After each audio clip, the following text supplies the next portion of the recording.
दोस्तों, एक भक्त को क्या खाना चाहिए, क्या नहीं खाना चाहिए, किसके हाथ का बचा हुआ भोजन करना चाहिए और किसके घर पर करना चाहिए, किसके घर पर नहीं करना चाहिए, आपको क्या खाना है, यह पता हो या ना पता हो, लेकिन क्या नहीं खाना है ये आपको अवश्य पता होना चाहिए। इसलिए आज का सत्संग बहुत महत्वपूर्ण है कि क्या एक सत्संगी को खाना चाहिए और क्या नहीं खाना चाहिए। आइए इस पर नज़र डालते हैं। सभी कहते हैं कि पात्र सुपात्र विचार कर भिक्षा दान को लेत चोर अधर्मी सोम का दान महा दुख देत है। कि चाहे कोई दान दे रहा हो, चाहे कोई भिक्षा ले रहा हो, आपको चाहे आप किसी के घर पर भोजन कर रहे हो, लेकिन कभी भी इन 3 प्रकार के लोगों का भोजन आपको नहीं करना चाहिए। सबसे पहला व्यक्ति वह जो चोर हो। चोर का अर्थ क्या होता है, यहाँ पर चोर के 2 अलग अलग अर्थ होते हैं, तो बाबा जी को समझाते हैं कि वह अर्थ क्या है। पहली चीज़, जब हम किसी दूसरे की वस्तु हरण करके ले आए उसे भी चोरी कहते हैं। और दूसरे प्रकार की चोरी वो है कि जब हम किसी के गुप्त रूप से किसी चीज़ को छिपा कर रखें तो वह भी चोरी कहलाती है। अर्थात जब कोई व्यक्ति आपको भोजन करवाता है और यदि वह जो अन्न है वह चोरी करने के लायक है, जिस धन को वह लेकर आया है, जिससे उसने अन्न खरीदा, वह सब धन चोरी का है, तो ऐसे व्यक्ति का भोजन कभी नहीं करना चाहिए। इसके साथ साथ जिस व्यक्ति के मन में छिपाव हो, जिस व्यक्ति के मन में अपने प्रति प्रेम ना हो बल्कि छिपाव करे, आपसे कोई चीज़ छिपाए, ऐसे व्यक्ति का भी भोजन आपको नहीं करना चाहिए। दूसरा क्या है, अधर्मी, यानी कि जो धन अधर्म के द्वारा कमाया गया हो, चाहे वह भ्रष्टाचार हो, रिश्वत हो या फिर कोई अनैतिक कार्य के द्वारा यदि धन कमाया जाए, तो उस धन के द्वारा आप अगर भोजन करते हैं या आपको उस धन से भोजन करवाया जाता है, तो ऐसा भोजन आपको कभी नहीं करना चाहिए और किसी का छीना हुआ भोजन नहीं करना चाहिए। जिस प्रकार कोई व्यक्ति अगर मान लीजिए भोजन बना रहा है, सुबह सुबह लोग जब भोजन बनवाते हैं तो क्या करते हैं, बोले 2 रोटी गाय की निकाल दो या 2 कुत्ते की निकाल दो। आप घर में पहुंचते हैं और अगर आपके उनके घर में कम पड़ रहा है तो वही आपको खिला देते हैं। तो आपने कुत्ते के हिस्से की रोटी, गाय के हिस्से की रोटी जो निकाली गई थी उसे खाई, तो ऐसे भी व्यक्ति के घर में भोजन नहीं करना चाहिए। इसके बाद जो तीसरा है वह है सूम।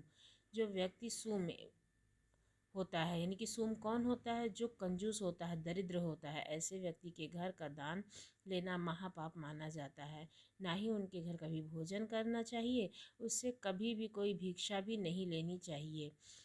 इस प्रकार का जो व्यक्ति होता है उसके मन में कभी भी श्रद्धा नहीं होती, प्रेम नहीं होता, क्योंकि वह कंजूस होता है, उसकी धन में बड़ी ही रुचि होती है, आसक्ति होती है। वह धीरे से उसका मन उस धन को छोड़ता नहीं है और जब उसे छोड़ेगा नहीं तो जाहिर सी बात है कि वो भोजन आपको करवाएगा तो वो भोजन आपको लगेगा नहीं, अर्थात वह अपनी रुचि से आपको भोजन नहीं करा रहा होगा। इसलिए कभी भी ऐसे व्यक्ति का भोजन नहीं करना चाहिए, क्योंकि ऐसे जो व्यक्ति होते हैं वो अपने हाथ से भोजन तो करवाते हैं लेकिन उनका भोजन आपको लगता नहीं, सूक्ष्म होता है, अधर्मीय होता है। जो चोर होता है, ऐसे व्यक्ति के हाथ का भोजन करने में हमें महादंड यानी कि महापाप लगता है। तो इसलिए जो चोर अधर्मी सूम हो उसका दान नहीं लिया जाता है, वो बहुत ही दुखदाई होता है। आपको कष्ट भोगना पड़ सकता है। या कष्ट क्यों भोगना पड़ता है, क्योंकि हम ऐसे व्यक्ति का भोजन कर लेते हैं। जो इस प्रकार के व्यक्ति का कभी भी भोजन हमें नहीं करना चाहिए। हम भाई, जब भी आप भोजन करते हैं तो भोजन या तो आप स्वयं के घर में करते हैं या आप स्वयं के घर में भोजन नहीं कर रहे हैं तो भोजन आपको करना चाहिए अपने मित्र के घर में। और यदि आप मित्र के घर में ही भोजन नहीं कर रहे हैं तो फिर आपको जो भोजन है वह करना चाहिए अपने गुरु के घर में। यदि आप इसमें से किसी के भी घर में भोजन नहीं कर रहे हैं तो आपको भोजन करने का अधिकार नहीं है। और फिर भी अगर आप भोजन कर रहे हैं तो आपको उसका दाम चुका कर ही भोजन करना चाहिए। बाबा जी कहते हैं कि उसका अगर आप दैनिक जीवन में अगर अपना आंकलन करेंगे तो आप यह पाएंगे कि घर में जो माँ के हाथ का भोजन होता है उसका स्वाद बहुत अच्छा होता है। उसके बाद आता है पत्नी के हाथ का भोजन, उसका स्वाद होता है अच्छा, और उसके साथ ही आता है बहू के हाथ का भोजन। जो कि होटल है। होटलों में जो लोग बाहर जाकर भोजन करते हैं वहाँ सिर्फ आपको तीखा मिर्च मसाला मिल सकता है, लेकिन उस भोजन में पेट या आत्मा तृप्त नहीं होती है। पेट से सारी मिर्च मसाला जाएगा तो जलन होगी। आत्मा तृप्त होती है माता के हाथ के भोजन में, और पेट जो तृप्त होता है पत्नी के हाथ के भोजन में। लेकिन जो बाहर का भोजन है या जो रसोइये के हाथ का भोजन है उसमें ना तो पेट की तृप्ति होती है और ना ही आत्मा की, बस पेट भर लिया जाता है। जो व्यक्ति किसी ऐसे इंसान के हाथ का भोजन करता है जो कि चोर हो, जिसका धन मतलब रुचि में ना आया हो, प्रेम से ना आया हो, जिसका धन सही मार्ग से ना आया हो, उससे आपके मन में विकार पैदा होता है। एक संत के मन में विकार पैदा हुआ। क्यों हुआ? महात्मा थे और सप्ताह में एक ही दिन भोजन करते थे, बाकी 6 दिन वह व्रत रखते थे, अर्थात केवल जल पीते थे। एक गांव में एक बूढ़ी माता थी। उन्होंने घर निश्चित किया हुआ था कि वे घर में भोजन करूँगा। एक बूढ़ी माता थी, उन्हीं के घर में वो भोजन करते थे। वे रुई की बाती बनाती थीं और उसी को ले जा कर के बेच देती थी। उससे जो धन मिलता था उसी से अन्न खरीद करके घर में प्रसाद बनाती थी, भगवान को भोग अर्पण करती थी। उसके बाद फिर स्वयं करती थी, और सप्ताह में एक दिन जब वह महात्मा घर पर आते तो उनको पहले भोजन खिलाती, उसके बाद वह स्वयं भोजन करती थी। अब एक दिन वह महात्मा भोजन करने के लिए आए और प्रसाद पाने के बाद जैसे ही वह घर से निकले तो उनके सामने एक परम सुंदरी सामने से गुजरी। महात्मा वैसे तो सबको देखकर नेत्र नीचे कर लेते, लेकिन आज उस सुंदरी का रूप देखकर उनके मन में आशा जागी। हालांकि नज़र तो उन्होंने नीची कर ली, लेकिन उनके मन में एक ख्याल आया कि यह कितनी सुंदर है, इतना रूप कितना सुंदर है, एक बार और देख लो। और जैसे ही उन्होंने दोबारा नेत्र उठाकर उसको देखा तो युवती तो चली गई, लेकिन महात्मा को यह सोच आई कि उनको यह सोच में पड़ गए कि मेरी आयु 70 वर्ष की हो गई है। पिछले 40 वर्षों से मैं भजन बंदगी कर रहा हूँ, लेकिन पहले कभी नहीं हुआ कि किसी का रूप देखकर मैंने दूसरी बार देखा हो। आज मैंने दूसरी बार क्यों देखा? उसका रूप देख करके मेरे मन में यह सुंदर है ऐसी भावना कैसे उत्पन्न हुई कि आज केवल सुंदर है, यह देख करके मैं कैसे विकारों में घिर गया। उसके बाद फिर और कोई विकार मन में आएगा तो यह क्रिया मन में होती रहेगी, लेकिन इसका कारण क्या है? पहले मुझे इसका इलाज करना होगा। कुछ तो गड़बड़ हुई है, मुझे इस गड़बड़ी की जांच करनी होगी। आत्मा को अनुसंधान है, वह मुझे करना होगा। वह वापस जाता है और उन माता जी के पास और बोले, माँ, सप्ताह में एक दिन मैं आपकी कुटिया में प्रसाद पाने के लिए आता हूँ। इतने साल के बाद प्रसाद पा रहा था, आज तक ऐसा कभी नहीं हुआ, लेकिन आज कुछ विचित्र हुआ। आज आपने भोजन में कुछ अलग डाला है क्या? माँ ने बोला, नहीं, आप हर समय तरोई की सब्जी और रोटी खाते, मैंने वही बनाई थी। कुछ नमक ज़्यादा या नींबू ज़्यादा या कुछ और व्यंजन मिलाया था क्या? उन माता ने कहा, नहीं। बोले, तो फिर मेरे मन में विकार कैसे आया? आप जहाँ से सब्ज़ी खरीदती हैं वह वहीं से सब्ज़ी लाई हैं। तो वो बोली, बिल्कुल वैसा ही हुआ है जैसे पिछले 40 सालों से हो रहा है। वहीं से सब्ज़ी ली है मैंने और वैसे ही बनाई है। महात्मा ने कहा, तो फिर आज चित्त में परिवर्तन क्यों आया मेरे? तब माँ ने थोड़ा विचार करके कहा और बताया कि महात्मा जी, एक नई बात इस बार हुई है। बोले, क्या? बोले, मैं रुई की बाती बनाती हूँ और बाती बना के बाज़ार में बेचती हूँ। उससे जो धन मिलता है उससे ही मैं रसोई का सामान ले आती हूँ।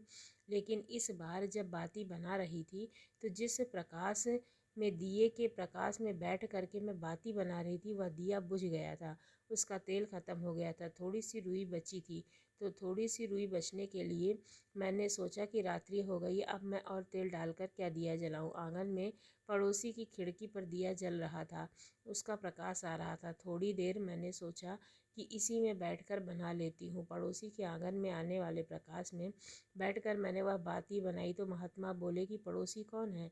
इसके यहाँ धन कहाँ से आता है? तो माता ने कहा कि पड़ोसी, मैंने सुना है उसकी पत्नी और बच्चे के यहाँ रहते हैं, लेकिन आदमी बाहर ही रहता है। महात्मा ने पूछा, क्यों? तो उसने कहा कि वह एक डाकू है, जगह जगह जाकर चोरी चकारी करता है। इससे जो धन मिलता है उसी से उसका घर चलता है। महीना 2 महीना में एक बार आता है। तो महात्मा जी समझ गए कि चोरी से कमाए हुए धन के तेल जो खरीदे गए थे, उस तेल से जो दिया जल रहा था, उसी के प्रकाश में जो बाती बनी थी, वो बाती बाजार में बेची गई। उससे जो धन कमाया गया, उससे सब्जी खरीद कर आपने मुझे जो भोजन करवाया है, उसी के कारण मन में विकार उत्पन्न हुआ है। तो ज़रा सोचिए, किसी चोर के दिए के प्रकाश में बैठकर भी, किसी चोर के दिए का प्रकाश लेकर भी अगर आपके धन कमाया है, तो भी उसका मन के ऊपर कैसा विकार आता है, कैसा प्रभाव पड़ता है। तो कबीर साहब जो कहते हैं, चोर अधर्मी सूम का दान महादान तेल, के ही ऐसे व्यक्ति का दान जो है वह महा दुखदाई होता है, इसलिए ऐसे व्यक्ति का कभी भोजन नहीं करना चाहिए। अब इसके बाद आता है भोजन किया कैसे जाता है। तब खट्टा मीठा चटपटा जीवा पर रस लय चौकुतिया मिल जाए गई पहरा, किसका देह की खट्टा मीठा चटपटा, यह जीभ सभी रस लेती है। यह जो जीभ है वह चोरी के साथ जो तो कुतिया होती है, जिसे कि रखा गया था रक्षा के लिए, लेकिन वही कुतिया अगर चोरी के साथ मिल जाए तो बताइए पहरा कौन देगा। ठीक उसी प्रकार जो अब हमारी जीवा है, जिसको हम रखा इसलिए गया है कि भाई इससे हम देखें कि किसका स्वाद क्या है, सही है कि नहीं है, खाने लायक है कि नहीं है, लेकिन इस जीवा में क्या किया है, इस जीवा में उस स्वाद के साथ दोस्ती कर ली और रस ले लेकर वह भोजन करती है। खट्टा मीठा देख के रस नहीं चीखती है, जब मन लगा पाको कहीं काचो निपट कथार तब बाबा जी कहते हैं कि देखो भाई, खट्टा मीठा इस प्रकार के भोजन को देखकर यह जो रचना होती है, अर्थात जो आपकी जीवा होती है, यह लार टपकाने लगती है, पानी आ जाता है मुंह में। इसका मतलब यह है कि तुम्हारा मन जो है वह पक्का नहीं हुआ है, तुम्हें किसी भी चीज़ का भोजन के स्वाद का पता नहीं है। चटपटा खाएंगे जी, आज तो बाहर जाकर भोजन करके आएंगे, आज कुछ तीखा बना लो, गोलगप्पे वाले के पास जाएंगे, वहाँ से जैसे ही निकलेंगे मुंह में लार टपकनी शुरू हो जाएगी, और फिर जाकर खाएंगे तो कहेंगे बोले भैया ज़रा तीखा बनाओ, थोड़ा मीठा बनाओ, इमली वाली चटनी डालना। स्वाद ले लेकर खाते हैं। जो भक्त होते हैं उसे कभी भी भोजन स्वाद लेकर नहीं खाना चाहिए। ऐसे भोजन प्रसाद बुद्धि में ग्रहण लगा देते हैं कि यह प्रभु का प्रसाद है, कैसे मिल जाए, जो भी मिल जाए बिना भी किसी शिकायत के परमात्मा का धन्यवाद देकर उसे ग्रहण कर लेना चाहिए। जिसका मन ऐसा नहीं करता है, यानी कि अभी भी कच्चा है, वह मिट्टी है जो हरा हीरा नहीं बन सकता और कभी कांच ही है। आहार करे मन भरता, जीवा के रे स्वाद नाक तलक, पूरे भरे को कहिए। जब व्यक्ति आहार करता है, भोजन करता है, तो वह कैसा आहार करता है, जो उसके मन को भाता है। उसे यह नहीं पाता कि मेरे शरीर को कष्ट देना है या नहीं, यह मेरे मन को भटकाएगा या नहीं, लेकिन वो यह देखता है कि मन को क्या अच्छा लगता है, मेरी जीवा को कौन सा स्वाद पसंद है, वह कैसा भोजन करता है। इस प्रकार कभी भोजन नहीं करना चाहिए। तो उम्मीद करती हूँ आपको ये समझ में आ गया होगा कि कहाँ किसके घर कैसा भोजन करना चाहिए और किस तरह का भोजन करना चाहिए, बाबा जी क्या कहते हैं। तो मिलती हूँ अगली वीडियो में, तब तक के लिए धन्यवाद।